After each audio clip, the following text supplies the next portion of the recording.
So today we're going to be doing a deep dive into my Warlock in Baldur's Gate 3. I wanted to start making more videos that were deep dives into build crafting because it's something that I love in video games. I love to min-max and make the best character I can, and I believe this is probably one of the best Warlocks that you can use, purely for its consistent damage output, not needing all of these one-turn advantage things. It's just consistently hits really hard and does really well in combat. I'd say the only downfall with this build is, of course, your armor class that is a little lower than I would like, but honestly, the amount of power and damage that I do, I really don't care. Now, a quick side note, this character was actually my very first character I started. I played like 9 hours of the game and realized I should probably stream this, so I went back, restarted the game, and played through the whole game with my boy Dovahkiin. Honestly, such a fun experience, but I decided to eventually come back to this character and finish it off, and dang, Warlocks are fun. Honestly, charisma-based characters are my absolute favorite. Really quick before we dive into the small details, I want to give you guys sort of a broad stroke of what this build is about. This build is hyper-focused around consistency, meaning that I can play for a very long time and not need to go long rest. I've seen a lot of builds around Warlocks that are all about like this machine gun style where you're using like Action Surge and varieties of Action Surge, but it just ends up being a one-turn show-off. But then once you jump into another combat, you're all of a sudden down to just one action per turn because you don't have all these things that you gain off of a long rest. I wanted a character that I could just continue to play with and that wouldn't get held up every single encounter where I would need to go long rest and recharge all of my equipment. I'm a big proponent of when I make a build, it's something that I have thoroughly played with from start to finish. This isn't something that I just randomly reclassed with withers and am presenting something that's highly polished to you guys. This is something that I played with and had fun with through the entire game. Okay, so diving into things, we're going to go through our levels and highlight the things I would make sure to grab. Anything that I don't touch on, I would say it's just up to you. Choose what spells you like. There are certain things that I will recommend at certain points, but a majority of the time, it is your decision at the end of the day, and I'm just trying to provide extra guidance towards a build that you may want. So let's start by going through things, and I'll start over from level 1 using withers here, and we'll start at a Warlock. For cantrips, I highly recommend Eldrich Blast. I love Bone Chill personally, but I could also see going for Friends. But with our insane charisma that we'll eventually have, there's really no point to use something like Friends eventually. For subclass, I highly recommend going the Fiend. Gaining those free temporary hit points every time we take out an enemy is really good. And your starting spells, Armor of Agathis is one of my favorites that I keep all the way through to the end, and Burning Hands is probably my second choice here. The way Warlocks work though, because your spell slots count no matter what level the spell is, so even if you cast a level 1 spell, it'll still cost a level 6 spell slot. By the end of this, we're pretty much only going to be having the biggest and baddest spells possible, which makes this a ton of fun to play around with. But Armor of Agathis, upcasted at a level 6, gives you a lot of extra hit points and deals a lot of damage to your enemy when they hit you, so it's a good choice. And for ability points, this is the stat spread that I ended up with. I wanted higher dexterity over strength because obviously initiative is very important to make sure you can actually get some shots off. I like having extra health, high intelligence for intelligence checks, and most important, charisma is as high as I can possibly get it because once we get Auntie Ethel's boon, we'll get it to 18, and then there's a bunch of other bonuses we'll get later on. For proficiencies, because I was trying to be the all-rounded character when it came to magic, I was the person who was doing the rolls for magic things. I wanted my Arcana to be decent, and I wanted, of course, to be good with deception, because you have high charisma, you might as well use it. Level 2, honestly choose any spell. Eventually, you're going to probably exchange this with something better. Witch Bolt's not bad, Command is pretty decent, whichever one you want. At level 2, you get some buffs that are very important for this build, and if you're going to be relying heavily on Eldritch Blast like I do, I cannot stress enough getting Agonizing Blast and Repelling Blast. Repelling Blast will send enemies flying when you hit them with Eldritch Blast, and Agonizing Blast adds your charisma modifier to your damage. Very important. Repelling is really good because you can shove enemies off of ledges and instantly kill them, whereas Agonizing obviously buffs just the sheer damage output of it. Level 3, I recommend Cloud of Daggers personally. I would also then change out Burning Hands for something like Shatter, because having an AoE attack is just really helpful in the game. Now, your Boon Pact, this is where I would recommend Pact of the Tome. Later on down this line, you'll eventually get Haste from Pact of the Tome, and that's so helpful to me. Also, being able to cast guidance on yourself for any checks is kind of nice. And at level 4, after choosing your spell, you get access to your first feat. Now personally, I would choose Warcaster. The main goal of this build for me was crowd control AoEs that I kept on the ground, like Cloud of Daggers, and then using Repelling Blast from Eldritch Blast to knock them back into those AoEs to do even more damage. So Warcaster, allowing you to keep things like Cloud of Daggers up and not having your concentration broken, was really helpful. Also, because of all the buffs we get to our cantrips, having Shocking Grasp is really good.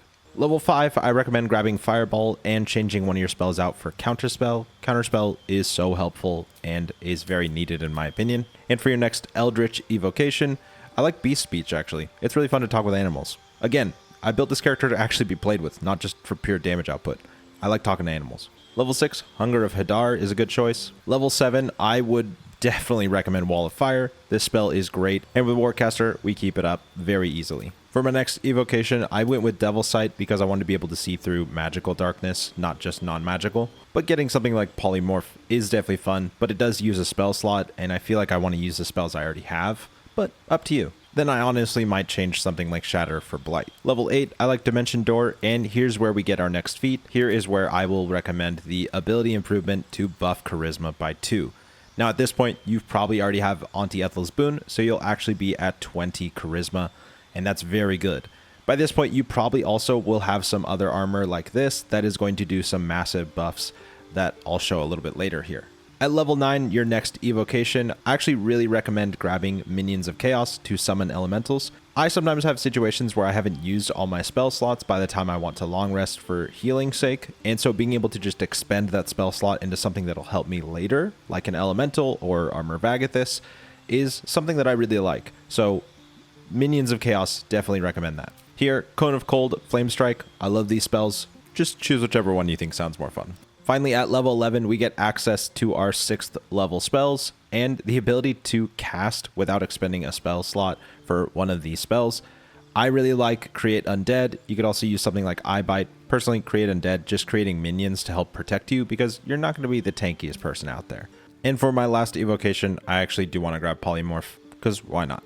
And for your final feat, I either recommend Spell Sniper to try and increase your chance to get a crit, or maybe go for something like Alert if you just want to make sure that you're higher up in the initiative queue, as well as you can't be surprised, which is pretty nice. With the leveling out of the way, let's jump into gear and what I'm using for this character. Starting off with the hat here, we have Birthright. Now this can be purchased from the Sorcerers and Sundries shop in the center of Baldur's Gate, and just adds +2 to our Charisma. Now, because we have Agonizing Blast, which means our Charisma modifier adds damage to Eldritch Blast, Charisma is something we want. And as you can tell, I have focused it pretty heavily and have ended up with some pretty crazy stats. We'll go into that a little bit later. Next, I recommend the Cloak of the Weave. You gain an additional 2 spell save DC, and the more important part to me, the attack rolls. Honestly, the second part, Absorb Elements, I don't really find that this is something that I want to rely on. I also don't really like things that require short rests. The main thing I'm here for is the +1 to attack rolls. Now, if you don't know where to find this cloak, it can be found in also Sorceries and Sundries, but it's, I don't want to give any spoilers. You just got to go find it there, okay? Next, and probably one of the more important pieces of gear, is the Potent Robe. Now, this robe can be obtained from Alfira, the Tiefling Bard, after saving Tieflings from Moonrise Towers from the prison. The Potent Robe scales incredibly with Charisma, and of course, because we're going heavy in Charisma, it does some cool things. First off, Gregarious Caster, your cantrip deals additional damage equal to your Charisma modifier, which again, our Charisma is insane, which you guessed it is exactly what Agonizing Blast is doing for Eldritch Blast, which means we're doubling up our Charisma modifier. So I'm not just gaining +7, I'm gaining +14 damage to every single roll. Even though it doesn't state it, it's happening. And next, Well Liked and Well Fortified. At the beginning of the wearer's turn, the robe activates, granting them temporary hit points equal to their Charisma modifier, which again is 7, so every turn we're gaining 7 temporary hit points. It's insane. And then of course, it comes with a nice little extra armor class. Now, as for gloves, my personal recommendation is the Spell Might gloves. I will say the Gemini gloves and the Quick Spell gloves are really good choices, but I really like to avoid anything that requires short resting or that I just can't use all the time, and Spell Might is just always active. Spellmight states, when casting a spell that requires an attack roll, you take a -5 penalty to the roll and deal an additional 1d8 damage. So we're gaining a -5 here, but because of this cloak and the staff that we're using, we actually gain +2. So we're getting a net -3, but then we also get a +7 from our charisma. So we're actually still +4 to hit an enemy. Having this cloak and staff to cancel out as much of the issues with Spellmight just means we're basically getting that extra 1d8 damage on top, making things extra spicy. Now for the shoes, honestly, you could go with anything you want here. I like the evasive shoes, giving myself the extra armor class, but you could definitely go for boots that give Misty Step or Dimension Door. There's a bunch of decent boots that are just about keeping yourself alive or mobile. Next, I already kind of mentioned the staff, but this can also be grabbed from the Sorcerers and Sundries in the same location that you find this cloak. But again, I don't want to spoil anything. You'll just have to find it. Again, why we want this is the +1 to attack rolls, but also the perk Arcane Battery is really nice, just allowing you to cast more of your spells during a combat encounter. If anything starts to get too dicey, maybe you need some extra help, it can be nice to use. I also ran with a shield most of the time with this character just to keep my AC as high as I could. Obviously, you can see here I have the best shield in the game, but I don't want to spoil where you get it, so you can go look it up on the wiki if you want. As for our bow, obviously we just want haste. The Celestial Haste, so you don't go lethargic when you lose it, is probably my favorite, but the Darkfire bow that you can grab easily in Act 2 from Damon is an amazing alternative. Now, I'm going to be honest, when it comes to rings and necklaces, there's really nothing that buffs this build or does anything significant for this build, so just choosing stuff that fits your playstyle or what you're looking for. I really like the Spellcrux Amulet to recharge a spell slot, Callous Glow Ring doing 2 additional damage to a glowing enemy, but then I also like to be able to go invisible in case if I'm doing a mission or some sort of quest where I want to go invisible and just accomplish something. The 24 Charisma, if you're curious about where I got all these stats from, we got it from Auntie Ethel's Boon, we got the +2 from our feet, +2 from Birthright, which is the helmet, and +2 from the Bard's Memory taken from the mirror, putting us at the literal maximum that you're allowed to have, 24. With +7 Charisma, it's really fun because you can literally just convince your way out of any situation with no problem, but also it means your Eldritch Blast and a lot of spells do insane amounts of damage. Getting your Charisma really high with this build is one of the more important parts in my opinion, and is kind of what made this so much fun for me to play. Now, because this was one of my earlier characters and I was trying not to give in to the Illithid powers and all that stuff, I ended up not using any Illithid powers with this character, but if you wanted to, I would say things like Cull the Weak is always a win. There's a lot of good powers you can get from there, but for lore and roleplay wise, I didn't really want to go for any of them with this build. Now, because I do like to showcase my builds and how I use them, obviously usually I'm with a full team that can help absorb damage and pull aggro, but because I'm highlighting this character, I'm not fighting with a team right now. With spellcasters, I like to cast haste a lot of times before I enter combat, especially because I have Warcaster. It means I hold it better. So we'll start up haste here, we'll hide, and I'll show you guys the kind of damage numbers we get out of this. So Eldritch Blast, we'll shoot all 3.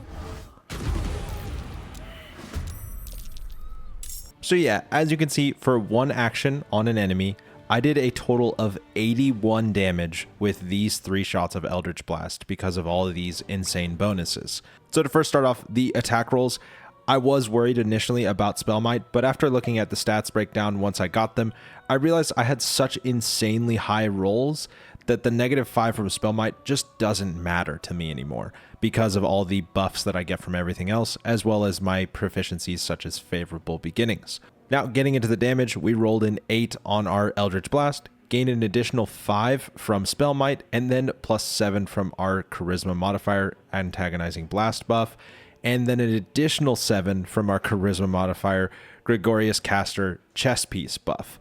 So in total, 27 damage. I on average with this build get about 25, and on the upper end I've seen in the 30s, and sometimes on the rare chance of a crit, I'll hit into the 40s with this build. You can see there, because I had the Callous Glow Ring, I got additional radiant damage because they were just in the light.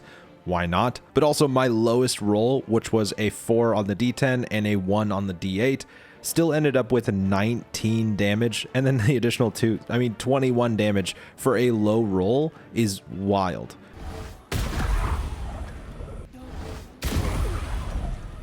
So obviously this build is meant to highlight Eldrich Blast and the insanity that is stacking all the damage with the chest piece, spell might gloves, everything that comes along with it.